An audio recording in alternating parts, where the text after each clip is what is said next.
I think we might be back. Maybe. It looks like we might be. Oh boy! Wow!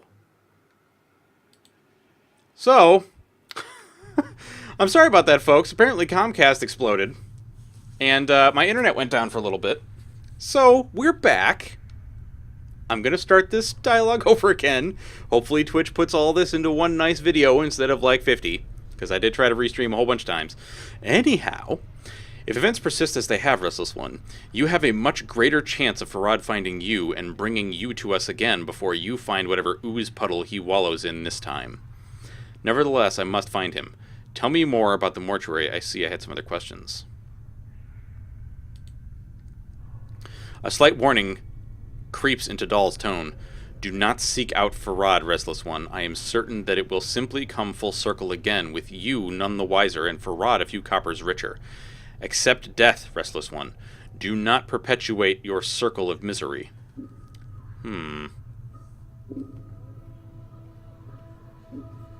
What is this? Oh, okay. Whew. I thought there was another problem with Twitch, but I guess not. Or, I hope not. Right? Okay. I have to find him. Do you know where he is? Tell me more about the mortuary. I have some other questions. Updated my journal. Dahl is silent for a moment. When he finally speaks, he seems to do so reluctantly.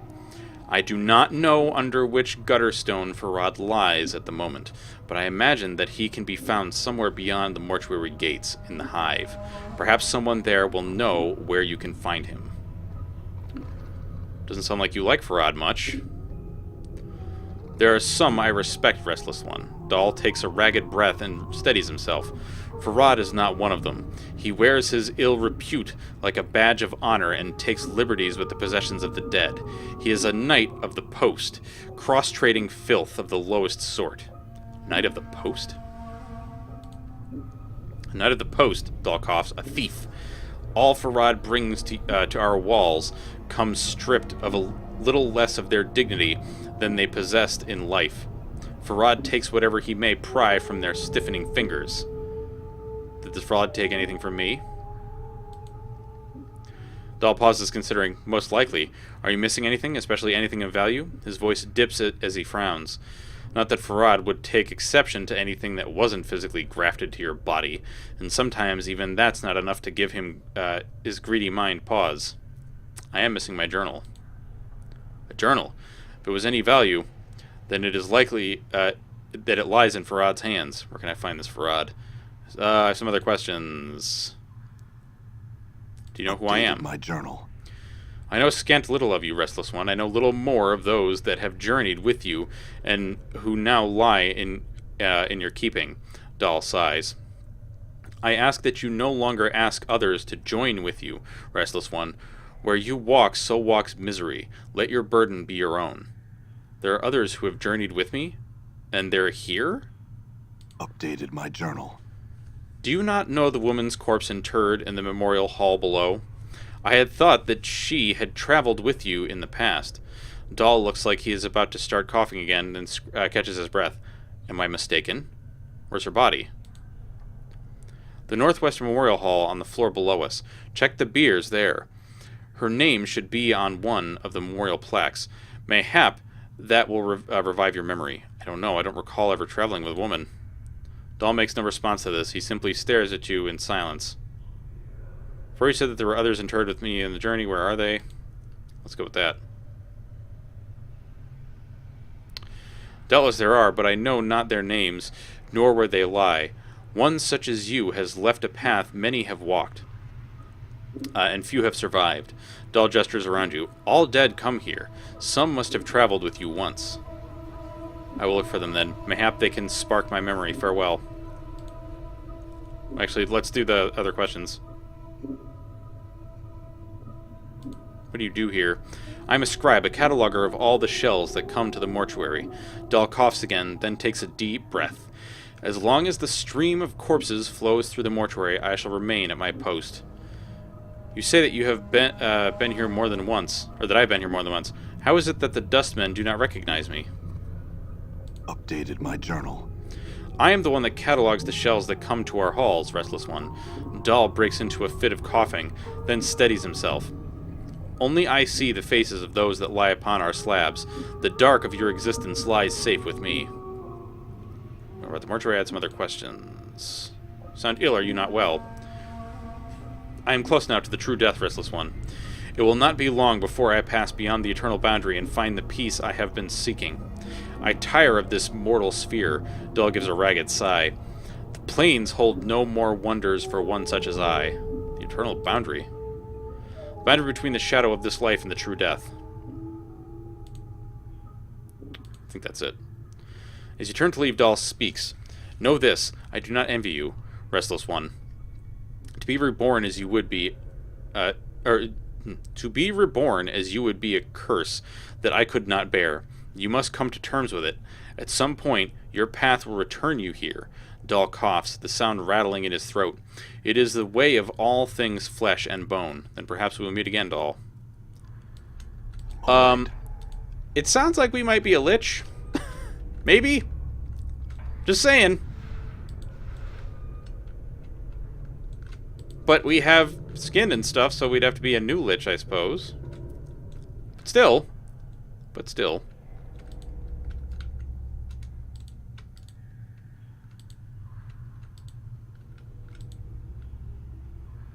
Then again, maybe not. Maybe we're not a lich.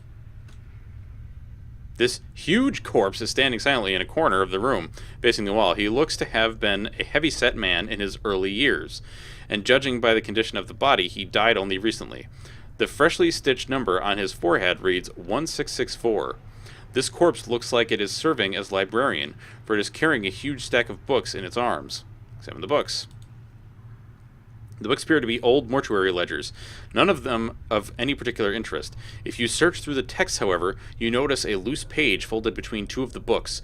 You are suddenly struck with the feeling that someone tucked it there to hide it. Take the page.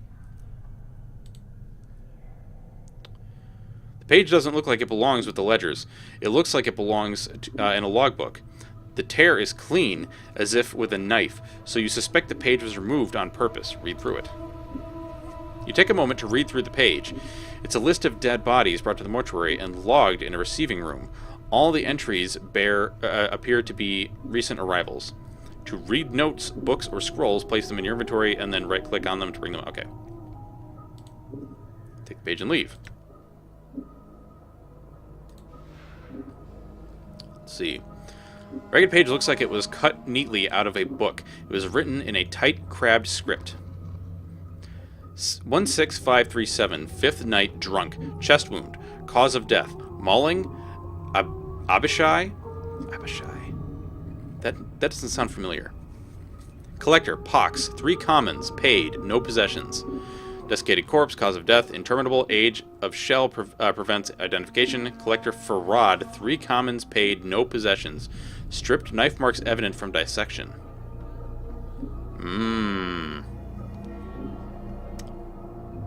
Fifth night, scarred shell, cause of death, indeterminable. Scars do not appear to be the cause of death. Shock trauma. Collector Farad, 3 commons paid, possessions logged. Fist irons, 13 commons, middle table, receiving room. Desiccated corpse, cause of death, interminable. Age of shell prevents identification. Collector Farad, 3 commons paid. Possessions logged. Knife marks evident from dissection, but the dissection was not thorough enough. Copper earring found lodged in abdomen. Earring has been locked in southeast preparation room. Have an initiate from the 3rd circle examine it. It has strange markings like those on contracted worker 79. Let's see. Skeleton. Cause of death indeterminable. Age of shell prevents identification. Collector Farad, 3 commons. As with previous entries, these shells Farad has brought also show signs of having been prepared. I have asked that Initiate Emmerich launch an investigation into the matter. Furthermore, entry 16542 is one of Farad's gang. I have seen the individual before. I would ask Emmerich to pay heed to how the man died. Night 5, Tiefling male. Tiefling, okay, well, you guys know what a Tiefling is. It's like it's a half-devil, basically. Like a mix of human and devil. Cause of death, slash marks, discoloration of wounds are consistent with grave rot. Ghoul claws? Collector Farad, 3 commons paid, no possessions. Stripped, knife marks evident from dissection.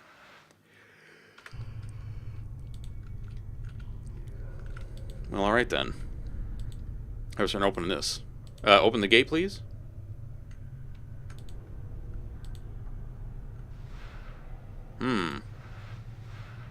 Take that. There's another Dusty right there.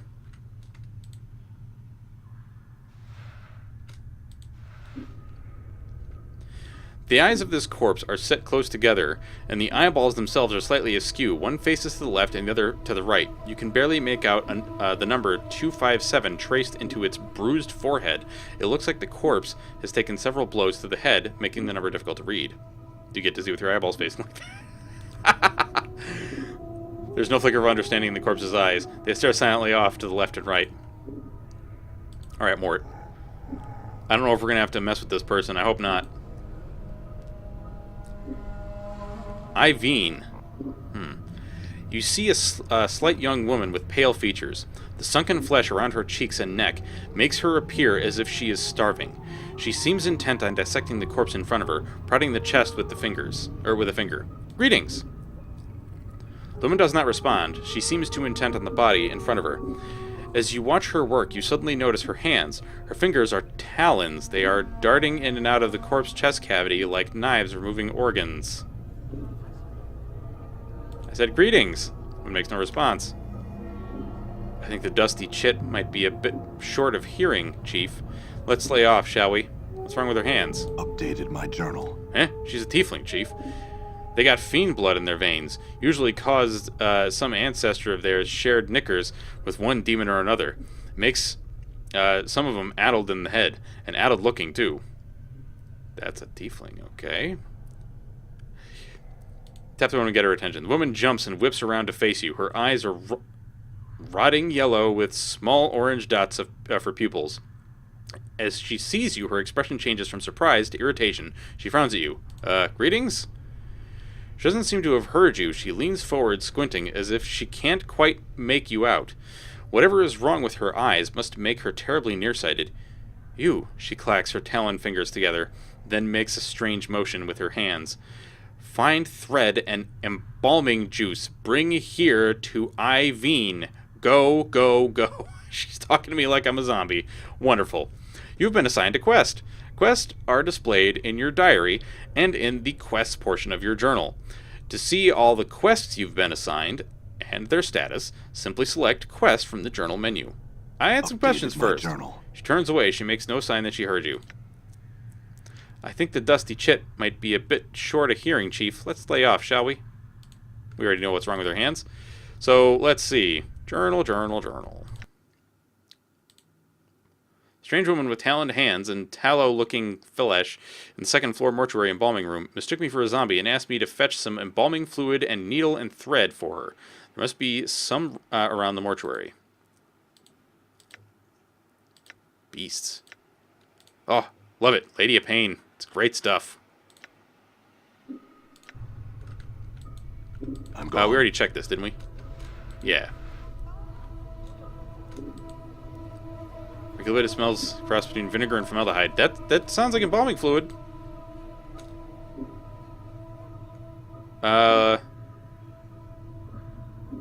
Looks like a bizarre street map. Okay, so a heavily stitched corpse is shuffling lazily back and forth between two slabs. The number 506 has been stitched into its forehead, and the side of its neck, and its right arm, in fact. The skin of this peeling corpse has been sewn up with so many stitches. Its skin looks like a bizarre street map. The stitches encircle the corpse, running from its arms across its chest, up its neck, and into the damp mass of white hair. As you follow the crossroads of stitches, you notice someone has jammed a needle into the corpse's forehead. The needle is attached to a thread sticking up the side of the skull. You could probably unravel it if you had something to cut the thread. Cut the stitch with your scalpel, then pull the needle and the thread. Examine the corpse again. Excellent. You slice the thread neatly with the scalpel, then pluck out the needle and pull the stitches out. As you do, the skin covering the forehead peels back to reveal the corpse's chalk white skin. There, where, to your surprise, the number 78 has been chiseled. So you got two different designations here. Corpse. Corpse stares straight ahead. Okay. Welcome to Talking to Corpses Simulator. This corpse, 985, has stopped dead in its tracks, judging from the condition of its left leg. It looks as if some sort of tomb rot or corpse mold has eaten through its knee. The corpse is wobbling unsteadily back and forth, trying to keep its balance. Give the corpse a push. Try and help the corpse balance. Great talking to you for try to help the corpse keep its balance. You reach out for the corpse's left arm to help steady it. As you grab its arm, however, the corpse suddenly sways to the right, and you end up tugging the corpse rather than steadying it. Oh shit. Chief, you not want to. There is a crack from the corpse's left leg. The body falls like a dead tree. Its torso strikes the stone flagons and shatters like a rotten melon. Filth and ichor gurgling from the cavity. To your surprise, no one seems to have noticed the corpse's collapse. And even stranger, the left leg remains standing where the body was, as if at attention. After a moment, the left leg falls over with a wet thump. Oh, it's wonderful. As you gaze upon the putrefied remains of the corpse, you notice that its left arm seems intact. It is snapped from the torso during the fall, and it doesn't appear to have been touched by the tomb rot that had spread throughout the rest of the body. I wonder if I could make use of the arm. Oh my lord. I knew it. This arm snapped off corpse 985 when it accidentally toppled. As much as the corpse's knee was rotted clean through, it looks like the combination of thick applications of embalming fluid and rigor mortis has made this arm almost as hard as wood. Excuse me. If you needed to, you could either use it to shake someone's hand from a distance or use it to bash the skull in. That is not an arm. That is a club. That is a club.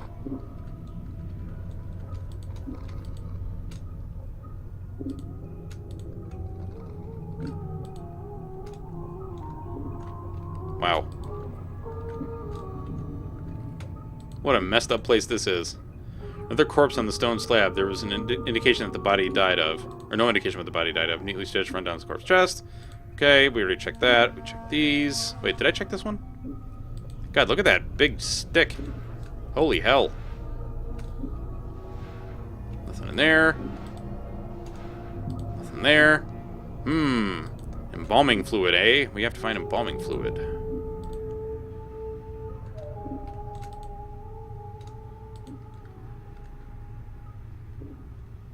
The shambling corpse gazes at you with vacant eyes. The number 821 is carved into his forehead, and his lips have been stitched closed. The faint smell of formaldehyde emanates from the body. So, seen anything interesting going on? So you address the zombie. It blinks in surprise. What? Oh, what? You're not a zombie. Who are you? Updated my journal. The zombie is trying to respond behind stitched lips. He has a peculiar, half-frightened, half-angry expression. Who are you? What do you want? Oh, hang on. Tell me who you are, or I'll call the guards. Who are you? I'm looking for a way out of here. Can you help me? The zombie doesn't seem to have heard you. He looks you up and down for a few moments, then frowns. You thought I thought I had Watchy's skeletal hand for a second. He does love that skelly hand. What do you do here? His eyes narrow suspiciously. You spy on Dusties? I'm not a spy. I got sealed in here by accident. Can you help me out? No, I'm trying to escape. Zombie seems interested. You in trouble? What'd you do? I woke up on the slab upstairs. Zombie looking at you like you're crazy. You Barmy? Yes, I am Barmy. Very Barmy. Barmy? What's that? I know it's hard to believe, but I'm not going to lie to you. I woke up from the dead on one of the slabs upstairs. No, actually, I was trapped in here somehow. Can you help me out? Forget we spoke. I must be taking my leave. He looks at you, then hisses and makes a shooting motion. You Barmy, get away from me. Barmy is like crazy. I'm not going anywhere. Tell me what you're doing here, or I'll call the guards.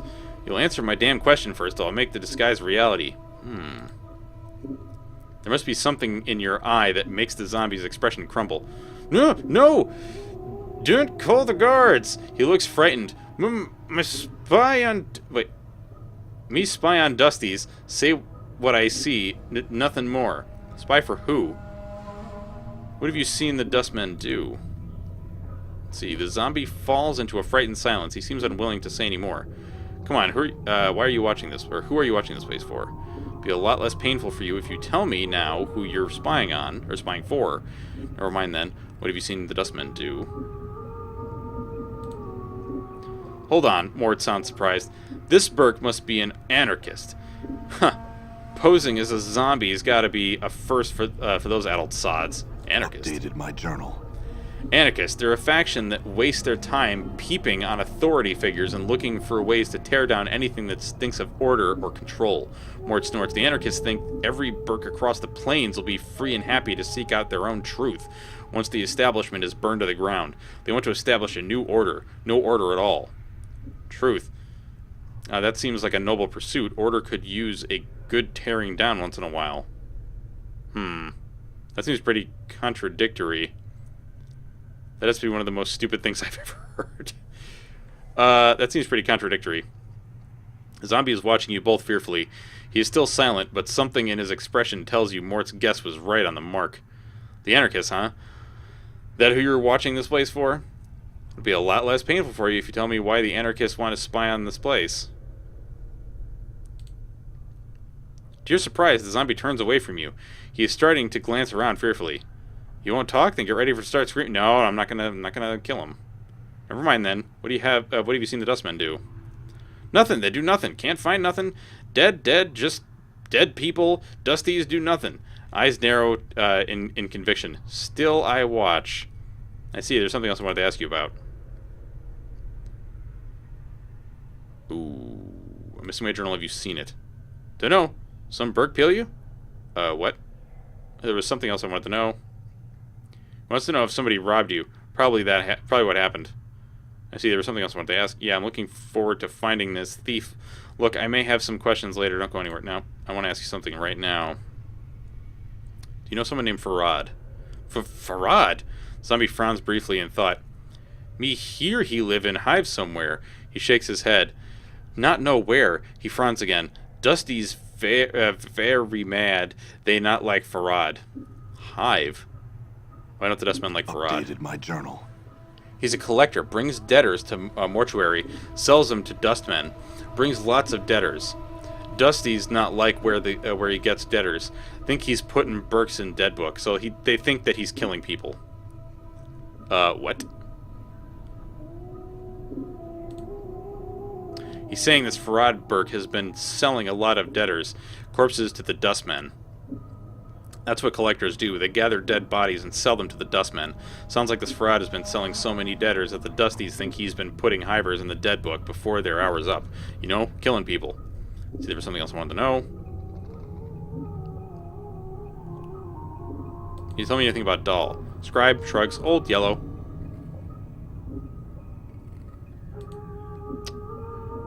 How'd you get to look like that? Me good at disguise. Me also got scars. Me wear lots of embalming oh boy. Me make good zombie. The zombie giggles through stitched lips, then taps his head. Dusty's stupid. Oh god. Yeah, they're the stupid ones, alright. The sarcasm is evidently lost in the zombie, who nods eagerly. Stupid Dusties. Me make good zombie. Oh god. Does that hurt? He looks at your scars. I ask you same question. Me it not hurt much. Claps his chest. Me tough. That disguise is pretty good. Can you make me look like a zombie? He looks you up and down for a few moments, mumbling to himself, then nods. Uh-huh. Me need jar of embalming fluid. Points to the scars on your chest. And some needle and thread. I'll think about it. I had some other questions. No, thanks. Maybe some other time. I'll go see if I can find some. I'm gone. So that's a quest that I'm not sure I'm going to fulfill. Wait, what? Okay, we've seen that before. Anything else in here? So we've got a weirdo spy. Who is part of the anarchists. Jar of embalming fluid. I am not going to give that to the zombie to make myself look like a zombie, because that is probably going to end very, very, very terribly for me.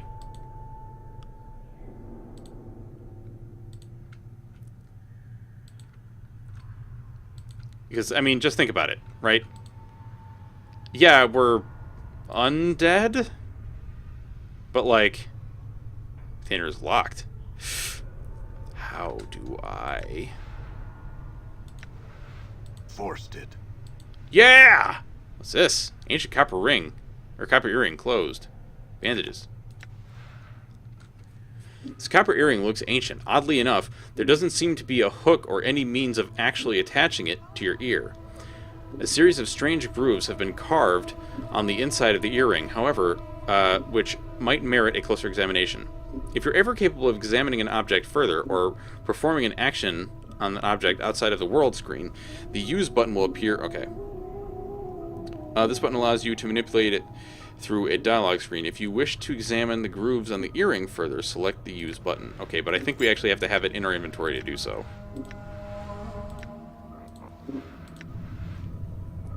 This copper earring looks extremely old. It looks like it was meant to be worn, but there's a series of strange grooves on the inside of the earring. Examine the grooves. The grooves are evenly spaced along the inside of the earring. Upon closer examination, they remind you of small fangs. They are definitely man-made, but you can't figure out what they were intended for. Put the earring away. All right. Interesting. Door's locked. Need a key. Alright, so we could probably go up there, but I want to give this tiefling, this not Karis, the thread and embalming fluid that she asked for, because, you know, XP. And stuff. Watch her study the motions of her hands, tap her to get her attention. You see, Evine, she is still dissecting the corpse's chest with her talons. The rhythm of the talons reminds you of something, but you can't quite recall what. Updated my journal. As you study the motion of Evine's hands, you feel a prickle along your scalp, and then suddenly you find your vision swimming, blurring until... You're standing in front of a freshly slain corpse, rigor mortis making a mockery of its smile. The number 42 has been stitched into its scalp. The zombie is lying on a slab, and you have just finished stitching up its chest. You have placed something inside, something that may prove useful if you come this way again. Echo, keep things safe and wait for my return. What? Evine, the memory of your voice is an echo, strange and hollow to your ears. You cross your arms in front of your chest, and to your surprise, the corpse does too. After a moment, its hands fall back to its sides, and as it does, the vision fades, until you are watching Evine's hands make their stitching motions once more. You've regained a memory. Memories can give you additional experience points, skills, and may even lead to you gaining something else of value later on. What the hell? She turns, sees you, then frowns. Dumb zombies. She clacks her taloned fingers together impatiently, and then makes a stitching motion with her fingers. Find thread and embalming fluid. Bring here to Evine. Go, go, go. Give her the thread and embalming fluid. Updated my journal. Give her the thread. Without missing a beat, Evine snaps the thread from your hands and hooks it around one of her talons, then begins sewing up the corpse's chest. She then takes the embalming fluid and begins applying a layer to the corpse. Wait. Within minutes, she is finished. She clicks her talons, then turns to face you. To your surprise, she extends her hand and drags her talons along your arms and chest. It's not that I'm not flattered, but... Looks like you have a new friend, Chief. You two need some time together, or stow it, Mort? As she traces your arms and chest, she suddenly notices you seem to be examining... You suddenly notice she seems to be examining your scars. She withdraws her talons, clicks them twice, then bends forward and examines some of the tattoos on your chest. Humph. Who write on you? Hivers do that? No respect for zombies. Zombies, not paintings. She sniffs, then pokes one of your scars. This one bad shape. Many scars. No, preserves? Her talons suddenly hook into the thread you brought her, and lightning-like she jabs another talon into the skin near one of your scars. It feels barely more than a pinprick, but it looks like she's about to start stitching you up. Updated my journal. Max HP increased. Interesting. The sensation is curiously painless as Evine begins to stitch up your scars. When she is done, she sniffs you, frowns, then stabs her fingers into the embalming fluid. Within minutes, she has dabbed your body with the fluid, and strangely enough, it makes you feel better. Let her work. This may be the second time in my life I'm thankful I don't have a nose. Evine puts the last touches on your body, gives you another sniff, nods, then makes a shooting motion with her talons. Done. Go, go. What the hell? That was very strange.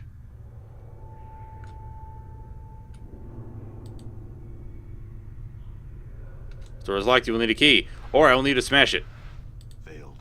Balls. So no, I think it didn't it say like something about a 42 or something.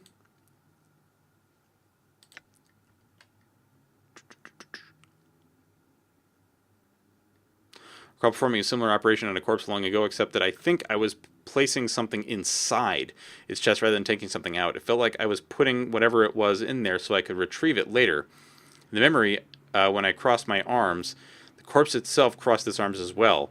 It had the number 42 written on its scalp. All right.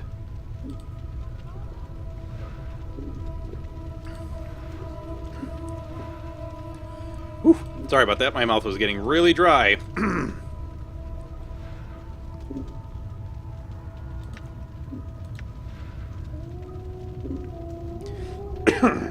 Charcoal charm. This piece of charcoal is a charm bone fragment of some creature, perhaps a finger bone or a talon. Various symbols have been scratched into its surface. The scratchings are so faint you almost miss them. This charcoal charm temporarily protects the user against flames and extreme heat. To use the charm, the charred bone is snapped and both halves are ground to powder. Then the charcoal dust is rubbed over the heart of the user. So don't use that yet. Maybe we should go up here first. Skeleton worker. Skeleton is numbered 748, according to the number chiseled above its brow. Ooh, excuse me. Is odd only in that some of its teeth appear to be false ones made of reddish-brown stone. They're clearly not valuable, however, as its caretakers would have otherwise removed them. Pardon me, have you seen any skeletons walking around here? I have to ask, why the smock? I mean, it's not like you have anything to be modest about. It's wearing a smock. Skeleton makes no reply. Great talking to you, Bones. Stay healthy. Mort. Wonder if this Greybeard would mind if I borrow his body. Greybeard? Greybeard, you know, geezer, old feller. Yellow dog, old. Well, I don't think he's in any position to object. Why not take his body? He tells me you would be twice as annoying if you had arms. Let's go. Let's see. Mort studies the skeleton for a moment, then shakes his head. Nah, I'd need a fresher one than this, and something with a little more dignity. This one's all creaky and fractured. And you're not? Oh, you're a sack full of laughs. Mort glares at you. Besides, you're one to talk, Burke. Mirrors beg for mercy when you're around. Oh yeah? At least I have all my parts. Mort snorts. You're not quite sure how he managed it without lungs. Oh. Let me tell you, Mort. There's nothing more satisfying than walking around, swinging your arms, breathing the crisp air through the lungs. It's great to have a body. Oh, God, we're going to taunt him. I'll have you know that helping you escape this preparation room has now been added to my growing list of regrets. Mort snorts again. I should have let you rot. Some more, that is. Glad you feel that way. Let's go. I don't want to make Mort mad, though. You there, hold. Oh. Fine. Dustman regards you with a stony gaze. Are you lost? Yes. I'll summon a guard to direct you out. Hold on one.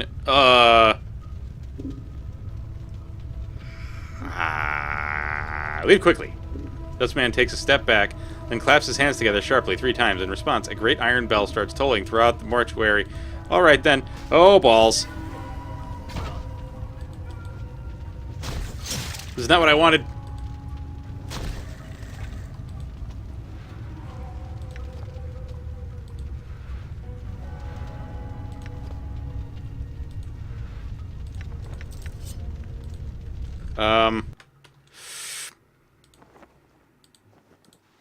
Let's see. These frayed robes are commonly worn by members of the Dustman faction.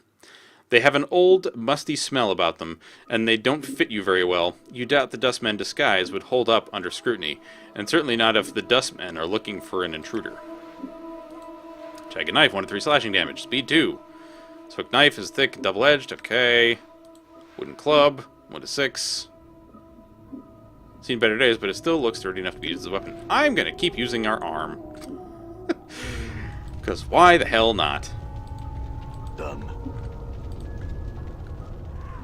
No! I'm wearing dusty robes! Don't come after me! I'm a dusty! Hey!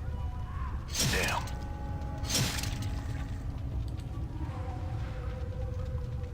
I don't think we care about the club, huh? Mort! Mort! Attack it!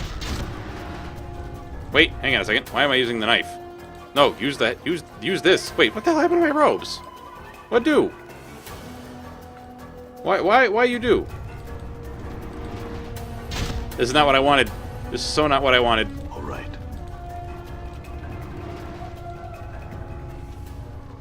So many dusties. Why? Why God?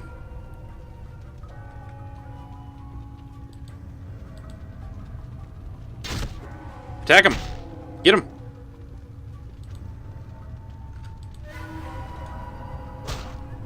I'm gone. Poor Dustman. Clot charm? Okay, Mort. Hey, what's eating you, Chief? Can you read to me what my tattoo says again? What is this place again? The description of the robe says that you look like you're carrying a knife no matter what the weapon you're actually... Ah, I see.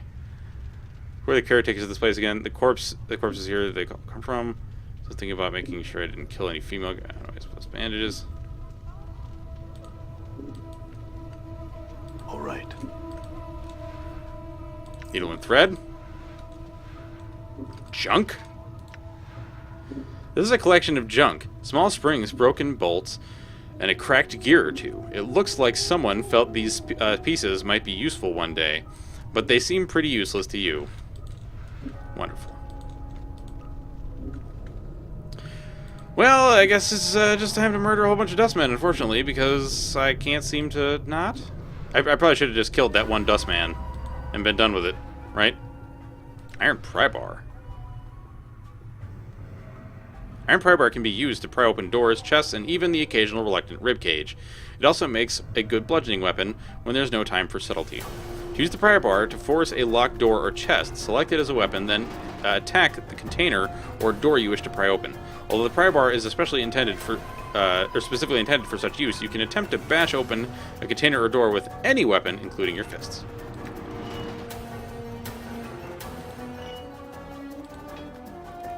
Much as hey. I also need to read this. Let's see. Resistance to slashing attacks, resistance to piercing. This glistening blood drop is as hard and smooth as a pearl. When placed on the tongue, it dissolves instantly and spreads to the user's bloodstream. The charm stimulates the user's blood into clotting and scabbing over existing wounds, healing any minor damage the user may have suffered before consuming the charm. Furthermore, as long as the charm is in effect, the player's blood becomes more aware of new wounds that occur, especially any attacks that draw blood. The charmed individual becomes more resistant to slashing and piercing attacks, as their blood clots and scabs over the wound as soon as the flesh is torn. Heals 9 hit points. Wait, 0. So wait, how... It doesn't actually tell you how long it lasts, but I guess that's alright. Come on. Beat him down. Give him the business. Give him the business. Yeah. I'm gone. That's a club we don't care about. Okay. Dustman request. A note written on a scrap of dry parchment.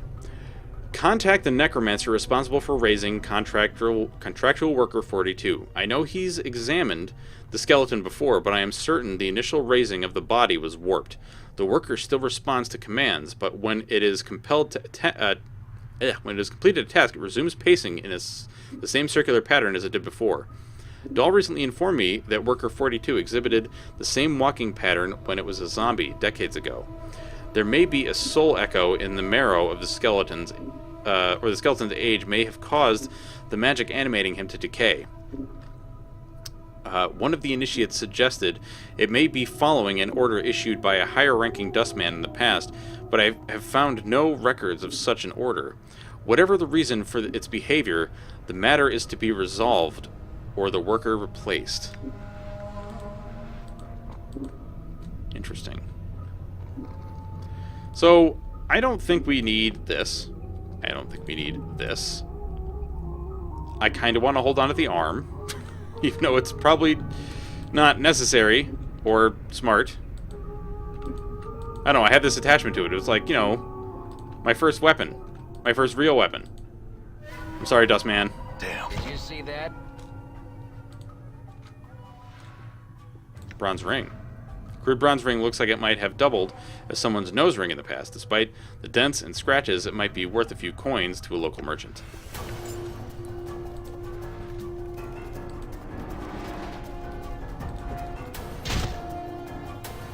Sorry, Zambo.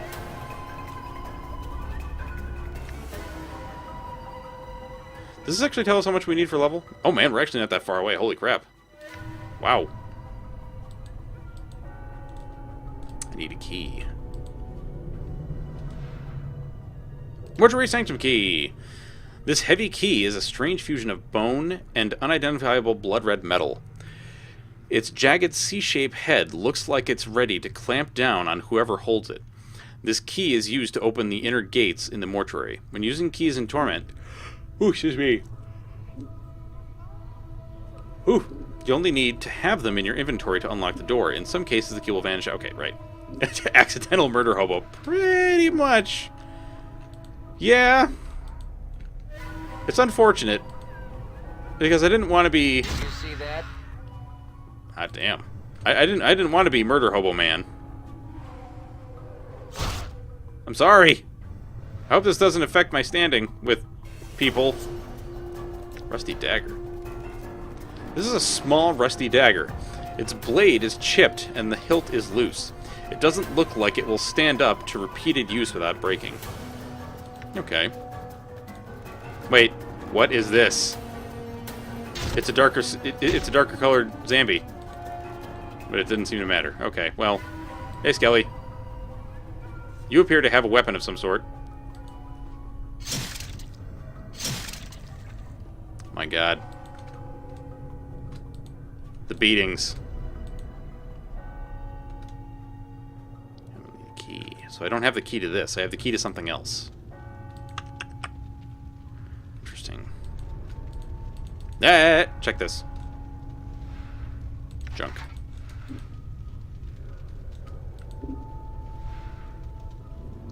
Dustman Embalming Charm Lesser.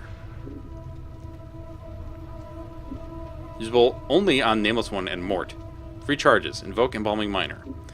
This strange metal bracelet has directions inscribed on the side of it. Judging from the crude text, it appears that the bracelet works by being held by a living creature. Then, while pronouncing a mantra to the true death, it is touched to the forehead of a zombie or skeleton. When this is done, the minor enchantment held within the item spreads through the corpse, strengthening the bones, killing traces of corpse rot and or grave mold, and helping to seal minor tears in the skin.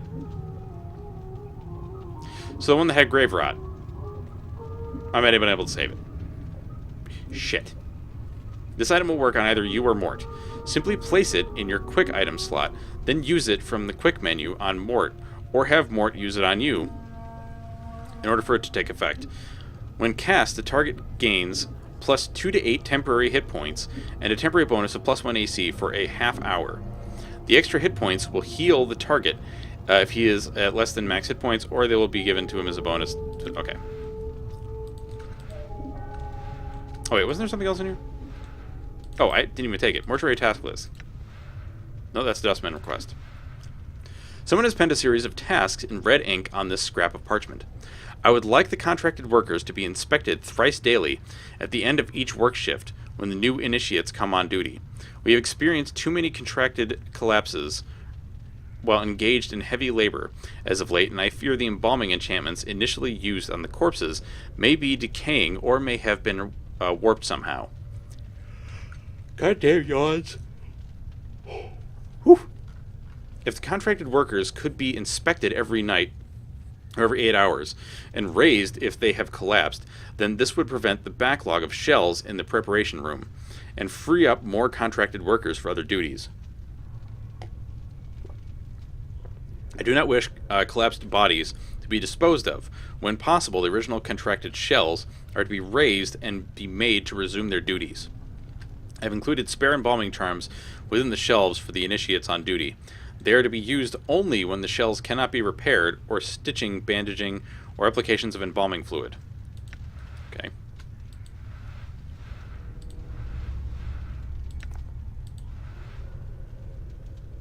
Container's locked.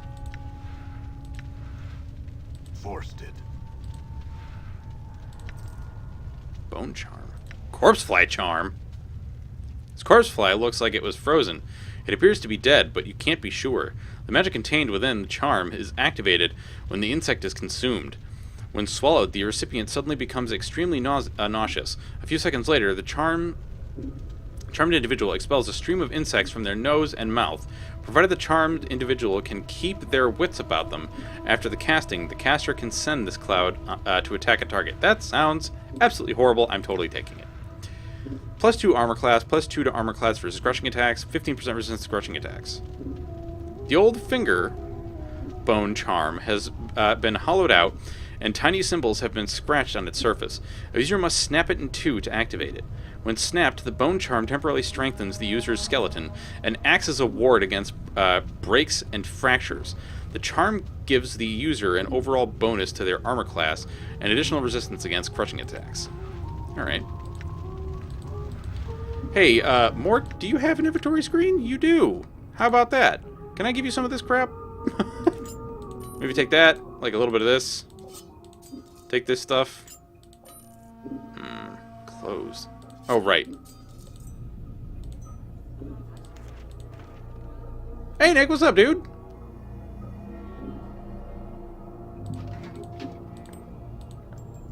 How are things, sir? Put that on. I'm keeping the arm, though. That's mine. You can't have it, Mort. I'm sorry. It's not happening. It's mine, okay? All right. Oh, bandages. Hey, kill this dust man.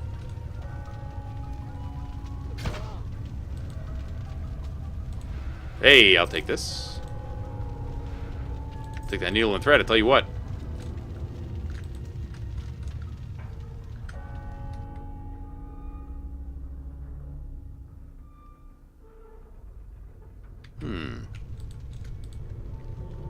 So, where do we go from here, then? You know?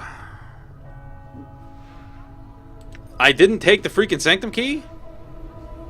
I thought I had. Okay, well, it's an open area with a staircase. So, a hammer! Looks like an axe. So you know I gotta take it. Right, but like, weren't there locked doors up here as well? Or down here? Up, down, somewhere?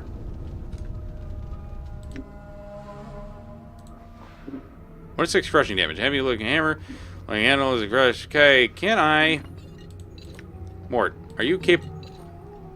Of course not. Of course you can't wield weapons. How would you? You're a floating skull. I like you, Mort. You're great. Done.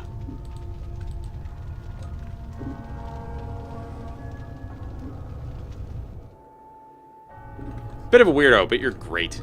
I'm gone. It opened. Okay. We're there. Oh, is this locked? Can I open it? Wait, so where the fuck? Hang on a second. That just goes down? That goes up. Okay. So down is probably where I'm going to want to go next. Ah, frickin' hell. Can we kill it?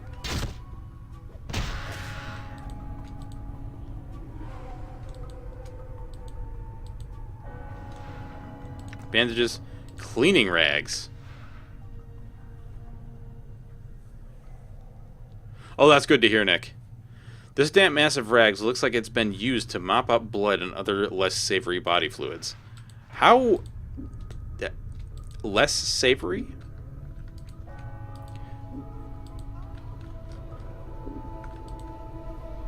Wait a minute, now wasn't there a... Oh, shit. All the zombie workers are pissed now. Frick.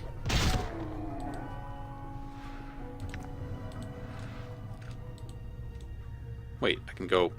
What? I'm confused. Was this here before? What? Oh! Did you see that?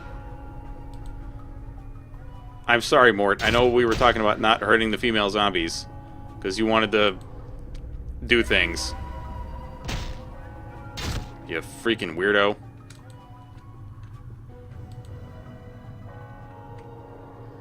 I hope Doll's not going to be mad. Please don't be mad, Doll. You were a nice old man.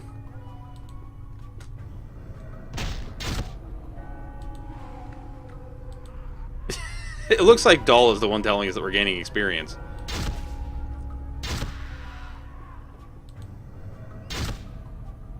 I'm very sorry, Skelematons, etc. What? Wait a minute. Aren't you the... No, you're not. Okay.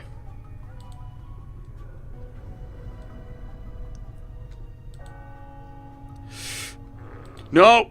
Okay, good. I did not want to have to hurt her. She was nice to me and did good things.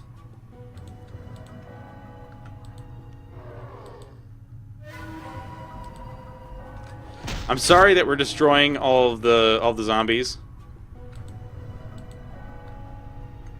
What about Anarchist Man?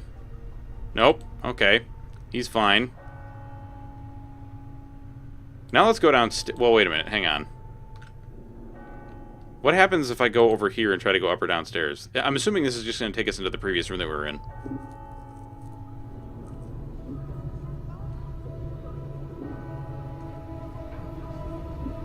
Oh, that's so good to hear, dude. Okay, yeah, this is just the same place. So down we go.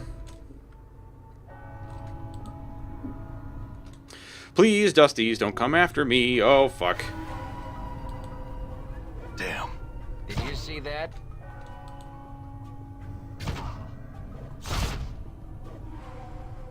Damn it.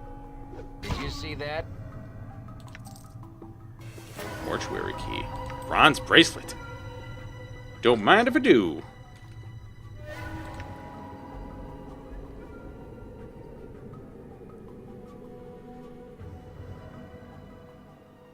That's so weird that it's forcing you guys to 1080p, because I don't know of anybody else that it does that to. It's so strange. Like, MK, Teleport, you guys aren't getting forced to 1080p, are you? I just don't know why Twitch would do that. Like, it shouldn't even allow you to get to 1080 because of the level that it forces you to stream at if you're not a if you're not an affiliate or a partner. Let's see. This is a large, unimaginative iron key. For some reason, its somber appearance reminds you of the mortuary. This thick iron bracelet is heavy, simple, and uninteresting. You could probably sell it to a local merchant for a bit of coin. Which might mean that it's actually valuable and I shouldn't do that. All right. Heavy tapestry is made of some shiny fabric, a symbol of a screaming skull with its sharp blades protruding from the sides of the woven tapestries. That sounds like the Lady of Pain. Maybe?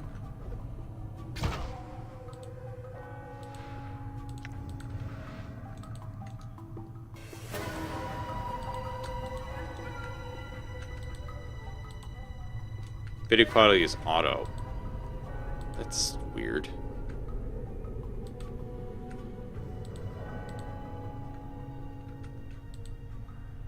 Made of chain links. What a strange place. Chain link tapestries?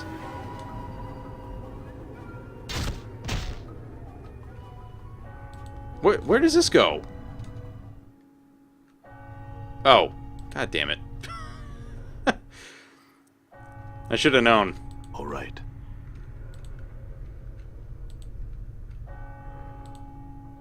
The rust-covered bloody slab.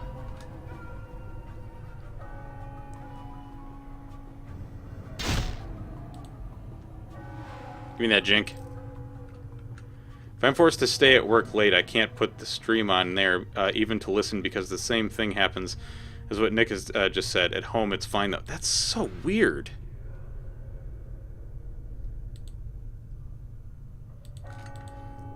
I wonder why Twitch does that. Like, it doesn't make any sense to me. I'm sorry, Dust People. Stronger. I was really not looking to do this. I really just wanted to, like, talk to people and explore and stuff, but y'all kind of forced my hand, you know what I'm saying? Alright, so you have leveled. Thief skills. Saving throws have improved, fighting skills have improved. 1 characteristic point gained. 9 hit points gained. Saving throws.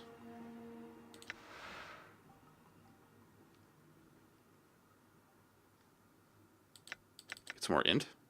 Yeah.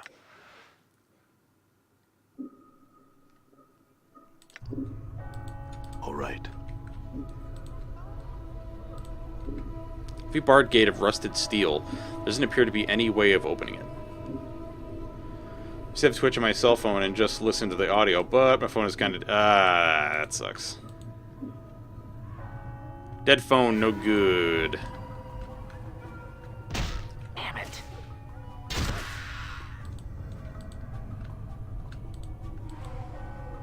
Man, really wishing I had just, like, broken that dust man's neck or something. What is this? Don't touch that. This looks like a large tomb. The marble surface gives it a rather elegant look.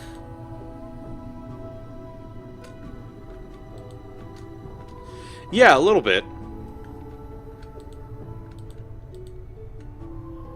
Why did the music suddenly change? What the fuck? Holy shit!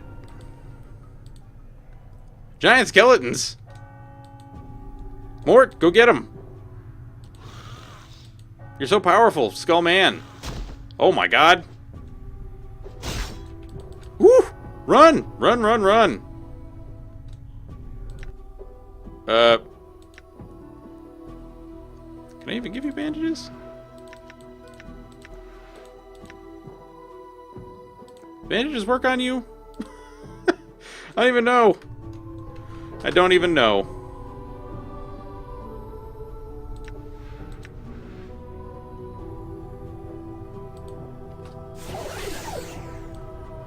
Done. Apparently they do.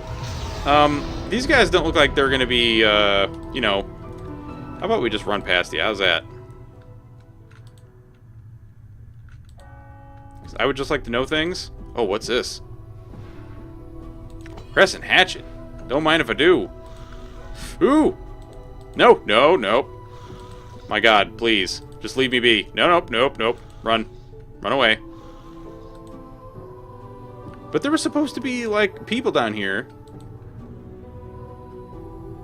What is this?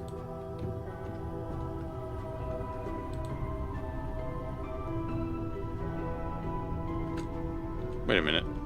Excuse me? 2 to 7. Well, you know, it's not like the president, I suppose. That's where I came in, isn't it?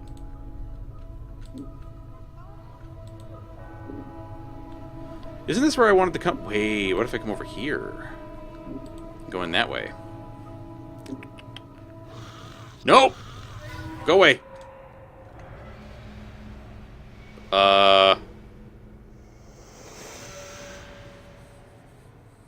The fuck?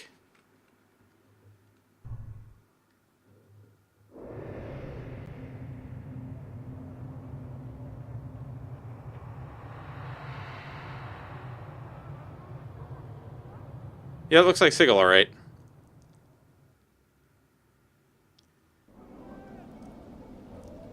But then where does that portal go? This door has been sealed. No!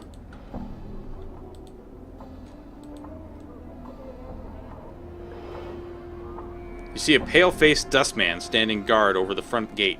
He is staring off across the city rooftops with a distant expression. As you approach, he turns to face you. Yes? I had some questions. He nods and waits. I'd like to enter the mortuary. I'm looking for someone named Farad. Do you know where he might be? Found. I'm looking for a lost journal. Have you seen one? He shakes his head. No. I had some other questions. I'd like to enter the mortuary. What is your purpose in the mortuary? I need to see Doll. I don't have any business. I just need to get inside. Actually, I just had some questions. He nods. Very well, follow me. What?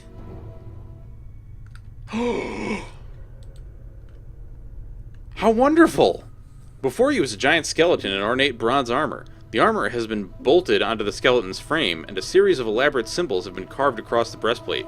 You wonder where the skeleton came from.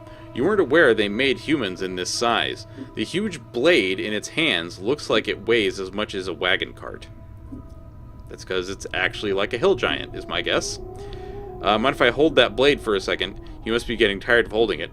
So long as you've been standing there. How long? A long time? Examine the skeleton carefully. Try to pry the skeleton's blade from its hands. Let's see. The skeleton's intricate bronze armor is riveted to his rib cage and shoulder blades with a series of iron bolts. As you study the frame behind the armor, you notice the same iron bolts are set into the skeleton's shoulder, elbow, pelvic, and knee joints. A mass of thick leather cords and heavy knotted rope runs along the length of the skeleton's arms and legs, woven in such a pattern that they resemble muscles and tendons. Examine the armor, try to pry the skeleton's blade from its hands. How about this skeleton, Mort? Will this do as a body? Mort grins. Is that a yes, or... Oh, sorry. Mort floats up to the head of the skeleton, stares at it, then floats back down, studying the armor and the blade as he descends. Oh, yes, yes, yes. I think this'll do. Alright then, give me a second. Try to pry the head off this thing. Oh, this is going to go so badly. Looks like more than you can handle. Then what in Betor did you ask me if I wanted it for, then? Practicing your cruelty skills? Mort bobs indignantly. And after all I've done for you. Alright then, give me a second to try to pry the head off this thing. I was thinking of your safety, Mort. I was worried attaching your head to this thing would hurt you some more. Or somehow. Mort stares at you for a moment. What? Did we get married or at some point? What's all this I don't want you to get hurt wash? Mort glares at you. If you really cared, you'd find a way to get my head on that giant skeleton body. Alright then, give me a second to try to pry the head off. As you are about to do so, you suddenly stop, and your eyes are drawn to the skeleton's armor. Something about the symbols engraved on its breastplate makes you pause. If these skeletons are guardians, then disturbing them may awaken them. Yeah, sorry, Mort. That's not going to happen. Alright, so at least we know we can get back in the mortuary. There's the second floor. There's Memorial Chamber. Second stairs floor. Saw these Memorial Hall. Okay. Well, we don't really need to be here. I think we're going to go out. Although, well, wait a minute. I do still have to find my journal.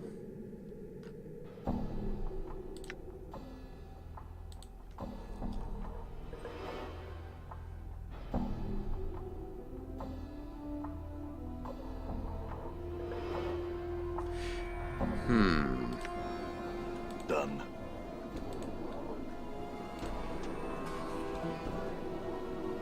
I have some questions. Updated my journal. Farad is a collector. The man studies you for a moment. If you would wish to know more of him, I am told that initiate Emmerich in the Gathering Dust Bar also seeks him. It may be that he can help you. Where's the Gathering Dust Bar? As one leaves the mortuary front gate, head south and west. It lies past the memorial. Alright, I have other questions for you before I go. Seen the journal? Jake said no. Alright, very well, thank you. Yay, we're in Sigil! There's a lot of dust people. See a somber, pale-faced dust man in black robes. He doesn't appear to notice you. Greetings! Turn slowly to face you. Yes? I had some questions. Looking for a lost journal. Have you seen one? Jake said no. Do you know where I can find Farad? Farad is a collector. The man studies it for... it's okay, same thing as before.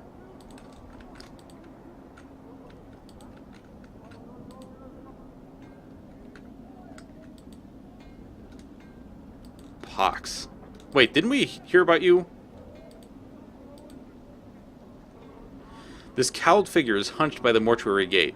His face is obscured by the shadows of his hood. What little you can see is his chin, which is covered in stubble and what appears to be a foul green and purple rash. The rash seems heaviest around his neck, fading as it crawls up to his chin. Figure doesn't budge. There's a moment of silence, then he responds in a high-pitched voice that sounds more suited to a girl of 10 years than a man. Hi! Who are you? Pox! I am. Hi! Apparently, if you're not a Twitch partner, your stream resolution will be locked to the one captured by your streaming software. Ah, that blows. God damn it. And they really only allow you one, like, you can only go up to a certain point. And that sucks. So it's either I have to stream at garbage resolution or other people can't watch. That's, God, that's frustrating. Pox? Mother and father named me. Wished a pox on firstborn. A curse given came true. It did. Hi. Why does it keep saying hi? Again, your eyes are drawn to the purplish green rash covering Pox's chin and neck. I had some other questions. What are you doing? Wait for debtors. Do I? Hi. Debtors, corpses, why? Find a debtor, take him through the gate, get some jink. Then again, I wait. Hi. Is the front gate the only way inside the mortuary? Through the gate, why? Debtors to a dustman what coppers to a collector. Bring them the dead, they give you copper at the gate. They do. Hi. Collector. What's that? We already know what the... yeah, we know what the collectors are. Is the front gate the only way inside the mortuary? I see. It's the only way in front of the mortuary. Hi, only debtor or dustman get in gate. Or go in gate, they do. You want Pox make you debtor again? Again? Hi, many times you ask. Pox always do. How many times exactly? Many time. Hi. So we've met before. Hi. What do you know about me? You a debtor who don't stay debtor for long, hi. Deal square with Pox, you do. Do you know anything else about me? You a debtor who don't stay debtor for long. Deals okay. How about I just pretend to be dead and you sneak me in? No. How about some other questions? I lost a journal. You wouldn't happen to have seen one, would you? Hi. No journal have I seen. Things get lost in the hive. Never found again. Maybe journal is one of them. Hi. I see. Say, I had some other questions. You know someone named Farad? Hi, Farad, collector. Big name, has weight. Cast long shadow, it does. Hi, collector. Hi, collector. Gathered override. Gathered debtors. See you later, Pox. Dustman. Who's that? Bane the Sender. Hive Dweller.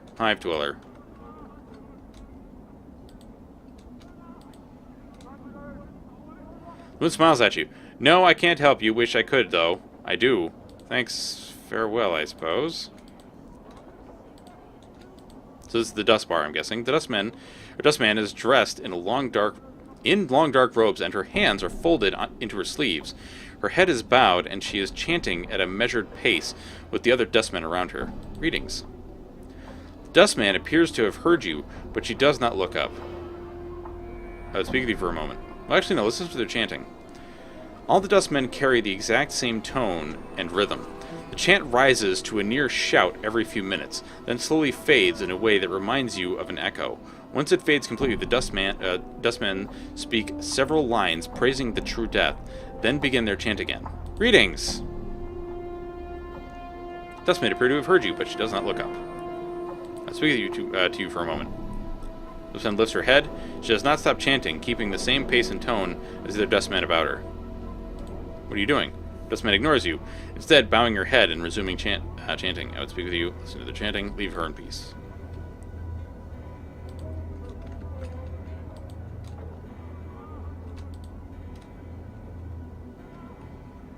Death of names. Obsidian monument has names chiseled into it. The man before you looks to be middle of height and years. He is stout with a thick, bullish neck, and his shoulders are hunched as if a great weight was pressing upon them. He wears an impatient look as he stares at the black monolith in front of him. Greetings. The man throws you a glance. There's room, Cutter. No need to ask my leave to stand here. Actually, I wanted to know what this monument was. It's a tombstone for the plains. He scoffs. Graveyards of names are scratched on that rock. Can only hope my name's the one that'll split this stone in twain. He points at the base of the monolith. Quentin, right here, or right there, hammer it in just hard enough to send the damned thing crashing down. Tombstone for the plains. Aye, Quentin says ruefully. The Dusties scratch the names of the dead on this monument here. He gestures around him. And on the walls of this place. Not enough space by my reckoning, but no more. No matter. They do their best. Can barely read half of the names.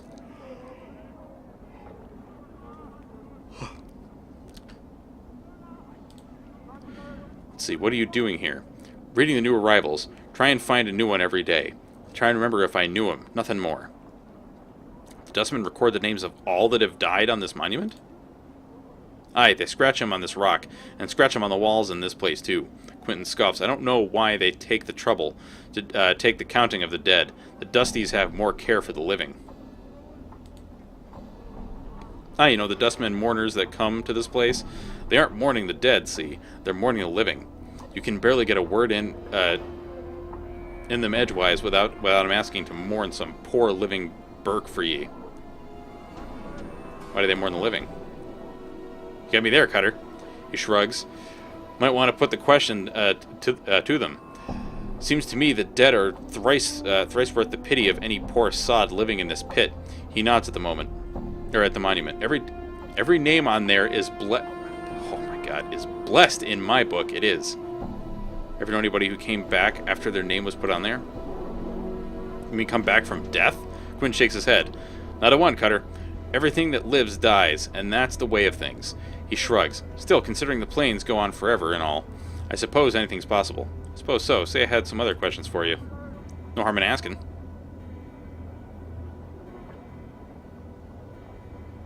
Alright. We've already asked him everything we can.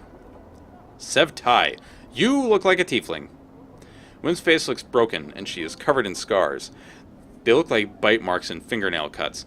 She is cradling the shreds of several rags in her hands and is staring emptily at the wall of the monument, at the names there. Get you back. The woman's teeth peel back, displaying a row of black canines. What do you want of Sev Tai? What's the matter? What wrong? Those chaos men wrecking my cart attacked me and killed 3 of my sisters who tried to stop them. Not sisters anymore.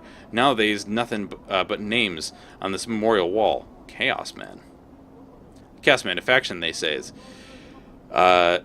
What they are is an addled bunch that runs wild through the hive and does whatever they please. We never did no harm to them. Then they lope in like dogs and tear apart anything within their reach. Who are these Chaos Men who attacked you? They're a Hiver gang, a bunch of adult sods that call themselves the starved dogs barking, or some such barmy nonsense. You know, I wouldn't mind penning some men on the dead book for some coin. You got a copper, we'll talk terms. I'm not doing that for money. That's just... I mean, killing people is just bad anyway, but...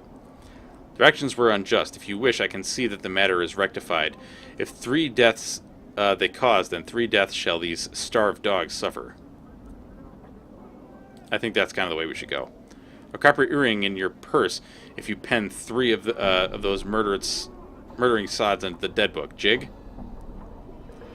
I'll see to it that they're put in the dead book. Can you tell me where they might be found? Go to the south gate, spireward from here. Then walk around the block until you comes to a place where men run in circles, howling at a sig sky. There's a starved dogs they are. I'll go and look for Updated him. my journal. Death of Names. That's a very ominous name to have. See a dustman with a crooked smile frozen in his face. Give me a moment here.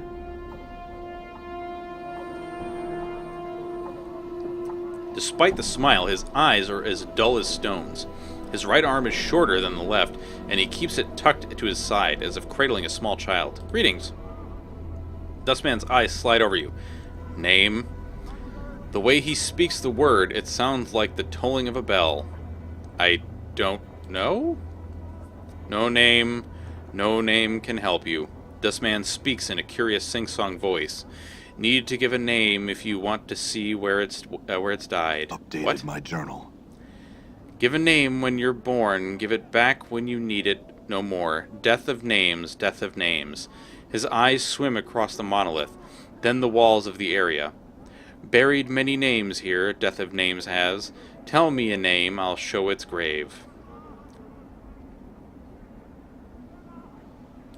Doll.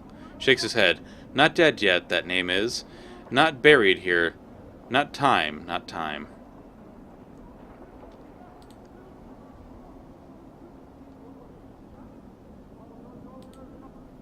Shakes his head. Not dead yet.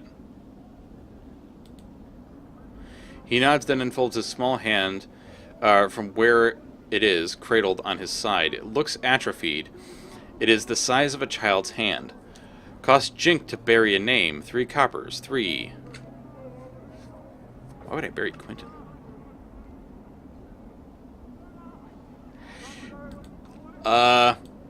Yeah, we're not gonna do that.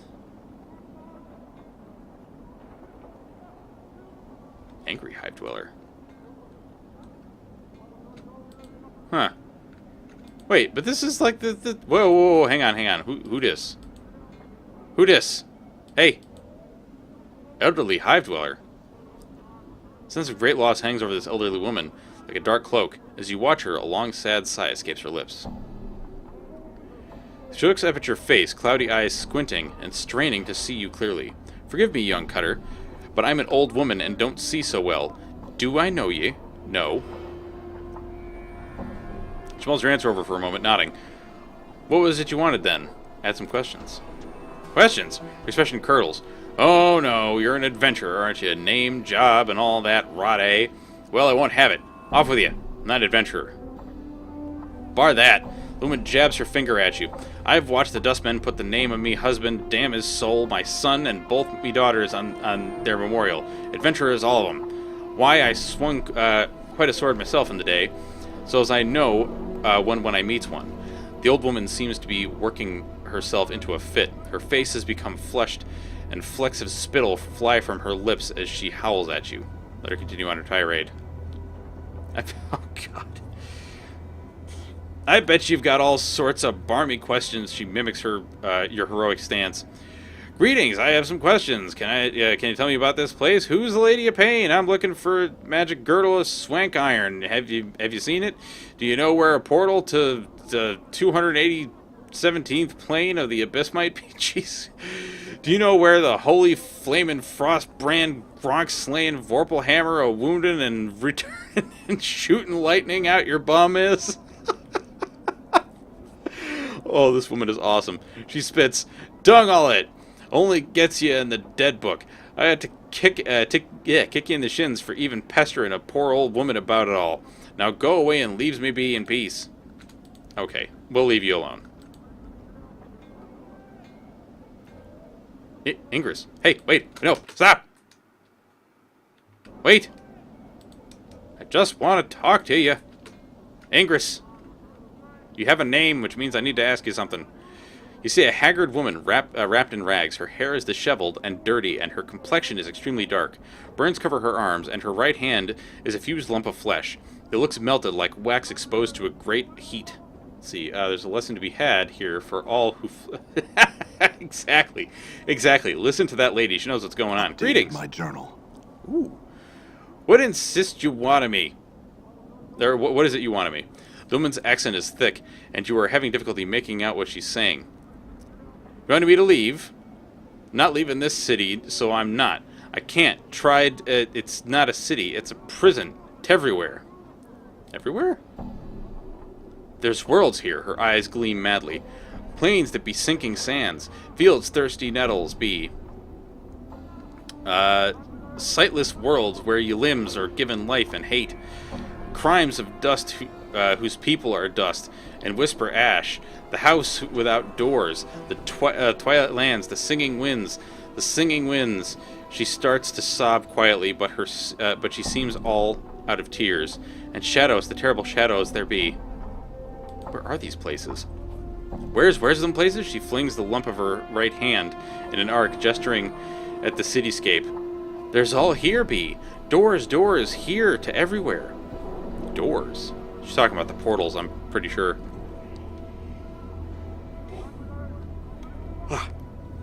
You're not knowing this? She squints at you and her teeth start chattering. Tell you I will. Beware every place you walk through or touch in this thrice cursed city. Doors, gates, arches, windows, picture frames, the open mouth of a statue, the space between shelves. Beware any space bound on all sides. All these doors to other places. What do you mean? Every door has a key, it does, and with this key they show their true nature. An arch becomes a portal, a picture frame becomes a portal, and a window becomes a portal, all eager to take you someplace else. They steal you away. She raises the lump of her right hand. And sometimes, what's on the other side takes part of you as a tithe. What are these keys? The keys number as many as the doors of the city. Every door a key, every key a door. Her teeth start chattering again, as if she is cold. And a key is anything. It may be an emotion, an iron nail held between second and fifth fingers, a thought 3 times, the thought once in reverse, or it may be a glass rose. And these are all keys that open these doors? My journal. Yes, her teeth start chattering, and she clenches her mouth closed and squints her eyes. Yes, can't leave. How did you get here? My journal. She seems to calm slightly, and her eyes take on a 1,000-league stare. Came from a place else from here almost a life ago, hummed a tune by a glade with 2 dead trees, and had fallen together. A brilliant door opened in the space between the crossed trees, showed me this city on the other side. I stepped through, ended here. Why can't you go back? Tried, she tries to sob again, but no tears come. Tried, all doors here lead to other places. She shudders and grips her melted right hand. Went through thrice 10 portals, some a purpose, some an accident. None of them right. Can't find a way back. There must be a portal that can take you back. Can't even leave here, this square. And there, the place of death behind the gate awaits for me. She points to the mortuary behind the gate, then turns back to you, her face desperate. Can't go anywhere in this city. Can't go anywhere? What do you mean?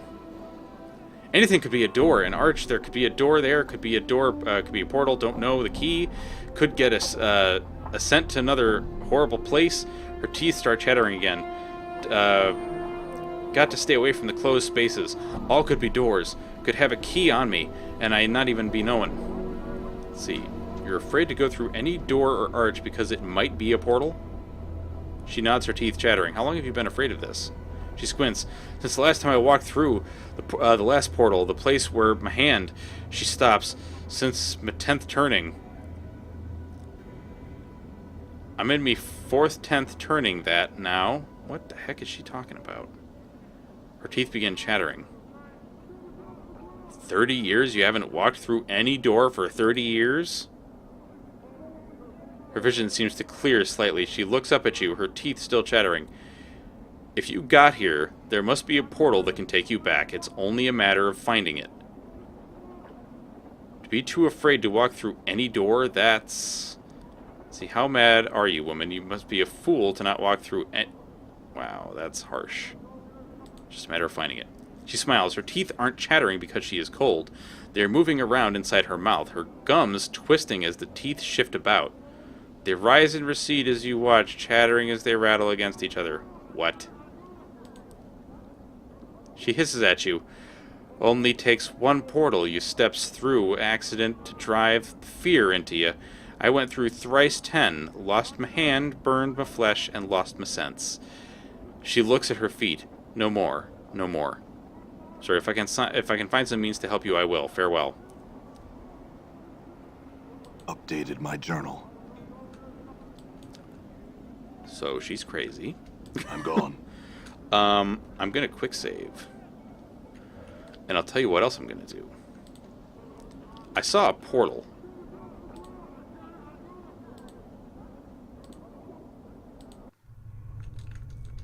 I forget if it was up this way or where. But I swear I saw a portal somewhere around here. I think it was up here, maybe? And I quick saved so that I can go through said portal. Hopefully without any problem. Please don't fuck me. What? The sarcophagus appears to have been here for centuries. There is no lid. The exterior seems to be made of solid stone. This note has been written with remarkable penmanship upon the finest parchment. Vaxis. If you are reading this, then you have undoubtedly failed in your task and have been forced to use the escape route I arranged. God damn it. I told you that your little disguise idea was ridiculous. In any case, you'll need to lay low for a while. The Dustmen may be deluded, but they are not fools, and they will certainly seek retribution for your intrusion. I've left you some coins.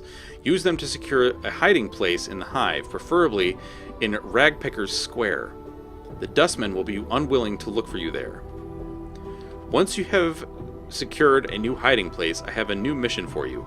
Find out where Farad is getting those bodies he's delivering to the mortuary. It's apparently causing the Dustmen a great deal of upset, and I wouldn't mind knowing myself. Reports are that the stone-faced Dustmen at the Gathering Dust Bar, Initiate Emmerich, I think the fool's name is, has been sending out finders to try and mark Farad's movements. See if you can find out how far he is and hinder his movement or his efforts until we know more about Farad's activities. I don't want Emmerich finding out something before we do. Okay, I can't do anything else with it. You'll be able to see everything you can interact with or examine in the area. You might want to take a closer look at the area with the portal. Oh. Thank you, sir. I was wondering what... Let's see, this brazier has long since run dry of oil. Only ashes remain at the bottom. I'm gone. Interesting. I was doing Alt and, what the fuck? Done. Harlot?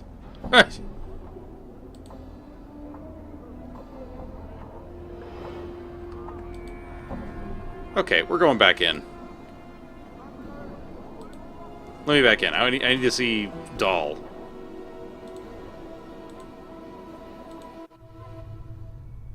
All right. What is? Oh, this is all the loot from the dudes.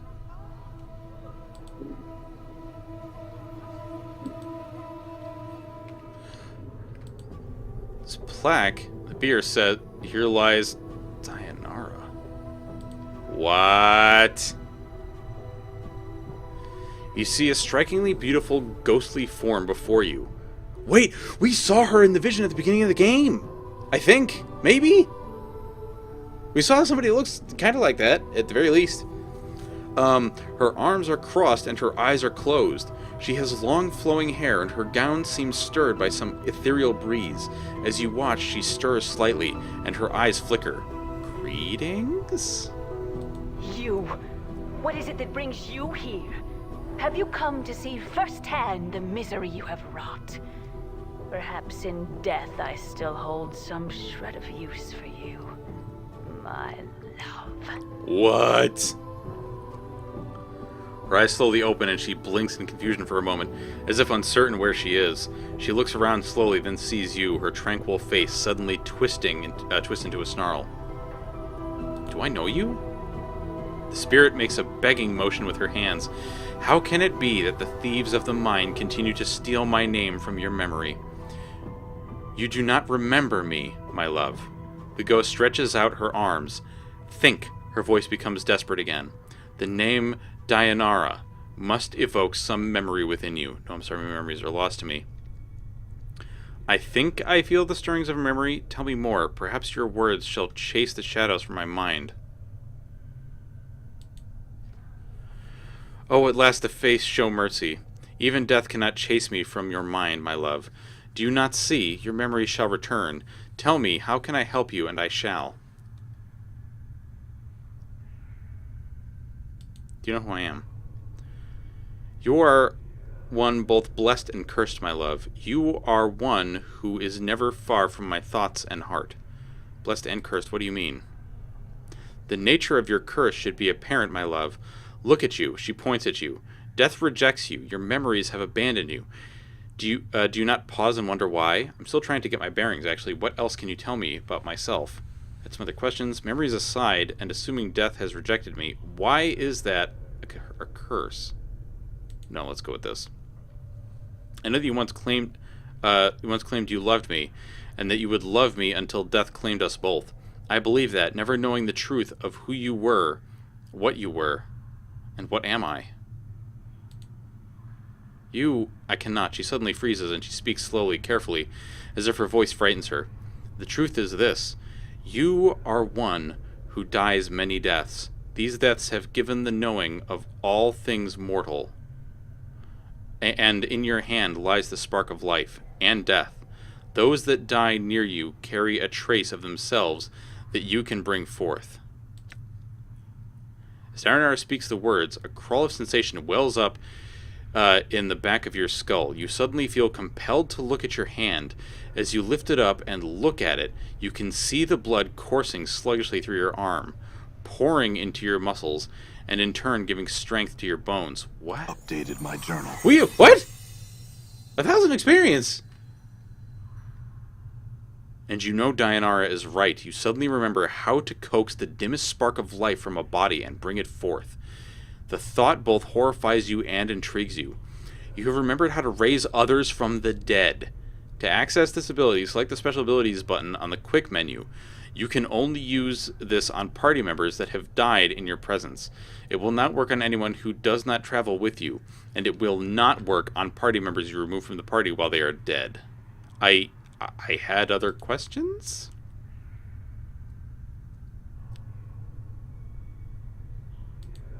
Who are you? Oh, okay, we've already done this. My memories are lost to me. It is as I feared. I am truly lost to you. And what was once an inconvenience for you, you now have the excuse to discard me as you have in my memory. Inconvenience? Discard you? I do not know you, spirit. My memories are no more. Tell me, who are you? What do you know of me? No, let's go with that. Okay. Can you tell me where I am? Or where we are? Where are you? Why, you are here with me, my love. As in the times when life was something both of us shared. Now it is the eternal boundary that separates us. Eternal boundary. Dayanara sounds saddened. It is a barrier I fear you shall never cross, my love. It is the barrier between your life and what remains of mine. Perhaps you can answer some other questions. Who I am.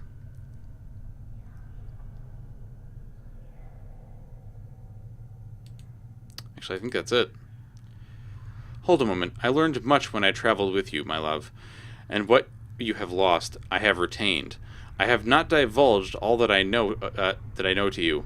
My sight is clear, whilst you fumble in the darkness for a spark of thought. Whatever you know can wait. No?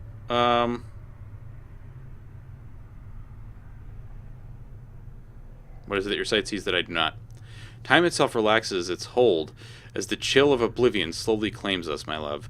Glimpses of things yet to come swarm across my vision. I see you, my love. I see you as you are now, and Dayanara grows quiet, or suddenly silent. Has your ranting tired you? No, that sounds rude. What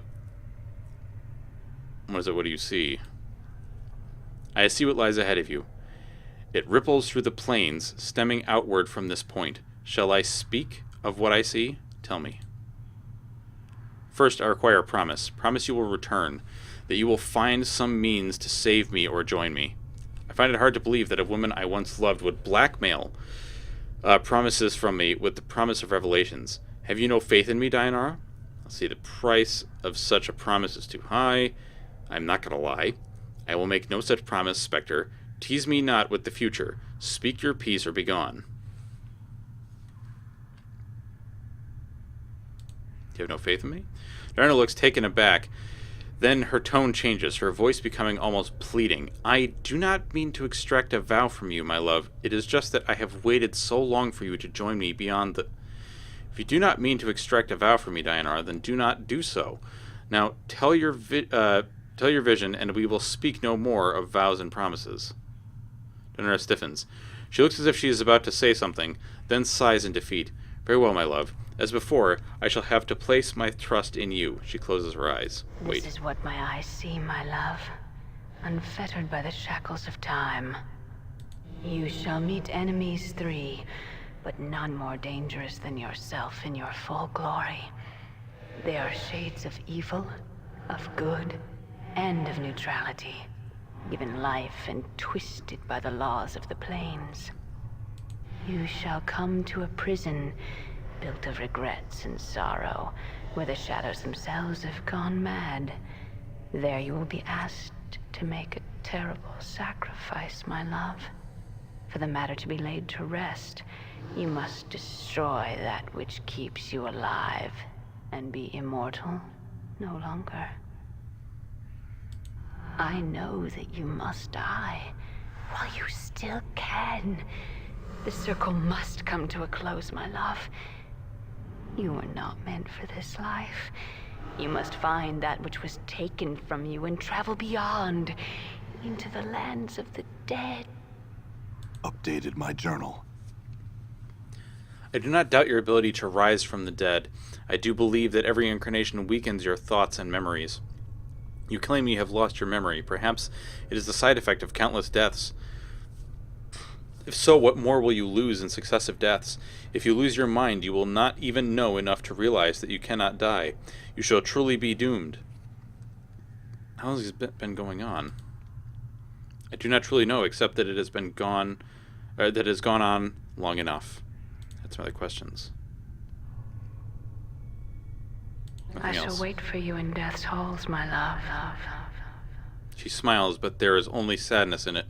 She closes her eyes, and with an ethereal whisper, she fades. Mort. You back with me, Chief? You kind of drifted out on me. No, I'm fine. Do you know what that spirit was? Spirit? That specter I was talking to, the woman. You were rattling your bone box with some woman? Where? Mort looks around excited. Where? What did she look like? She was right on top of the beard. Didn't you see her? No, you just kind of drifted out for a bit there. Just stood there, statue-like. I was a little worried you'd gone at it on me again. No, I'm fine, I think. Let's move on. Looks like my skills have increased. What's up? Ooh, you leveled. Bang! Alright, so you got some better saves. Holy shit, dude, you got a lot of hit points. You didn't get any stat increases? That's unfortunate. Dude, you got some serious dex. And constitution. Holy shit. Wow.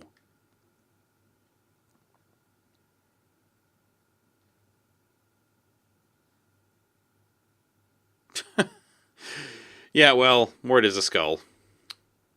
Suppose it makes sense that he would have maybe not the greatest. Okay, so let's just take a peek around.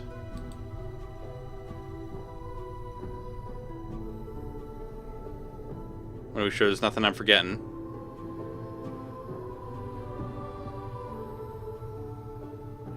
I can already see why people really love this game. Like, for real. I'm gone. Because goddamn, dude, like, I'm already very invested in this story. And also, the music is amazing. Done. So many Dusties over here.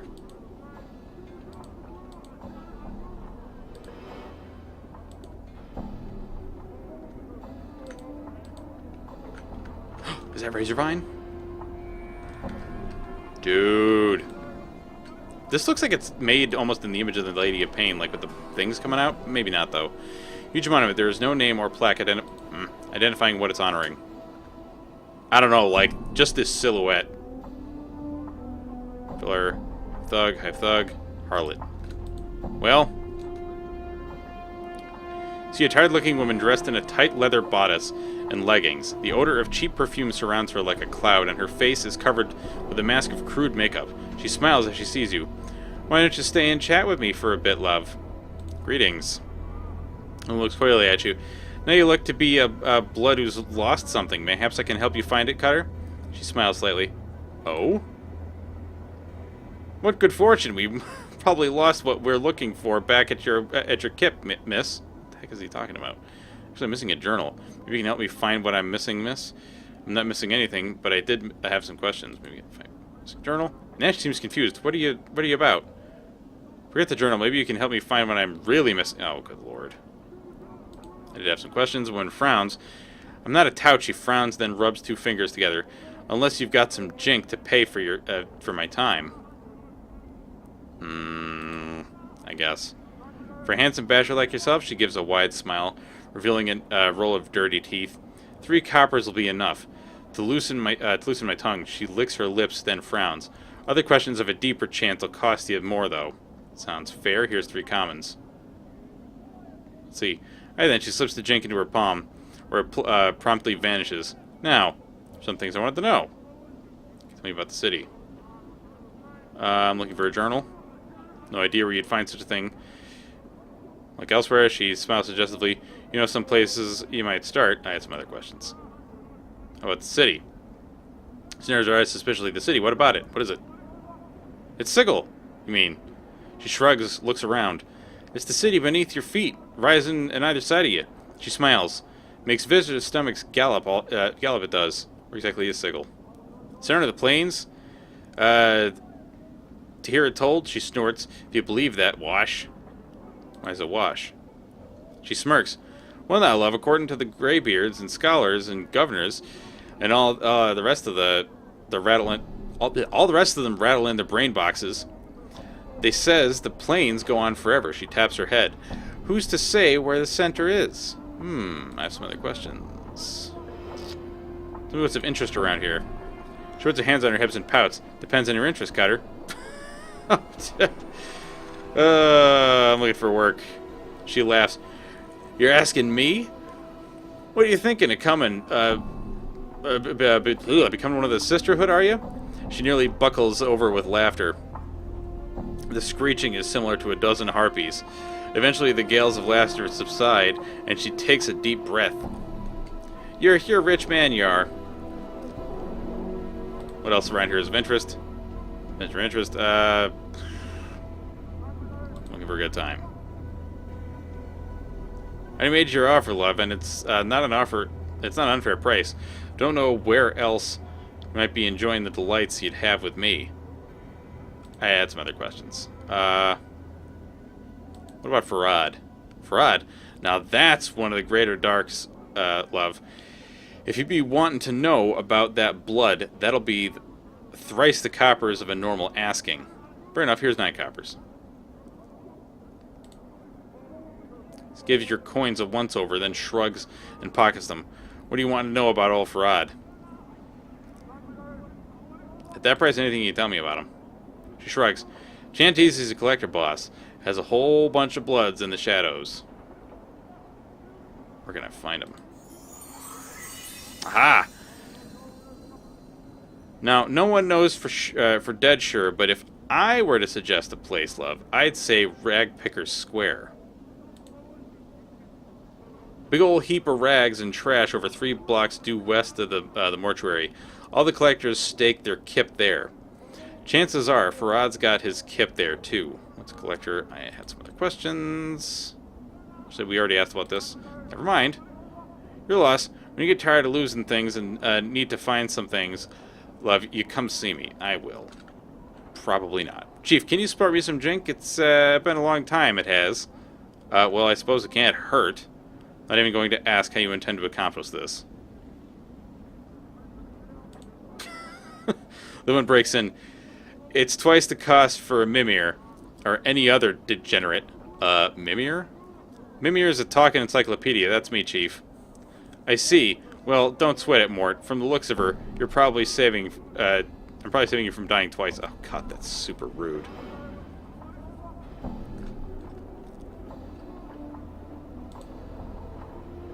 May a pox shrivel your is. You have the stink of fashion sense of a goat herd, and you're twice as ugly. Oh, it's all right.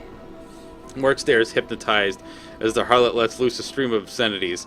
At the end of the verbal avalanche, Mort is silent for a moment, then turns to you. Wow, Chief, got a few more taunts for the old arsenal. He turns back on the harlot, who's catching her breath. I'm also in love. Oh my God, Mort, for real? All right. Who's this asshole? Wait, what time is it? Ah, okay. It is kind of late. I am going to save after we have insulted this lady, which I feel kind of bad about. But we as in I, am going to go to bed. But I hope you all enjoyed the stream. I'm going to be doing this next week, probably on Monday, and we're going to be doing Hollow Knight on Tuesday. That's my guess. Or, well, my... Whoa, whoa, whoa! What's this dude up to? What you doing? Why are you trying to kick my ass, man? I didn't do nothing to you. What is your problem? Psychopath? Well, I have to kill this man now. I hope you all understand.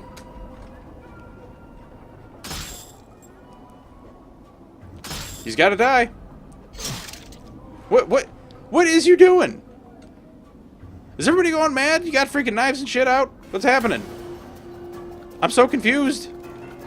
It's a Davis.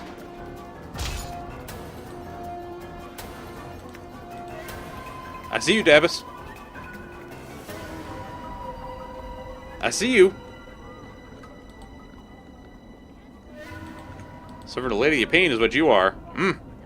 That much I know. Alright, well anyway. Dirty rat charm. Yeah, we gotta read that. Oh boy. This cranium rat tail charm is particularly filthy and smells faintly of vomit.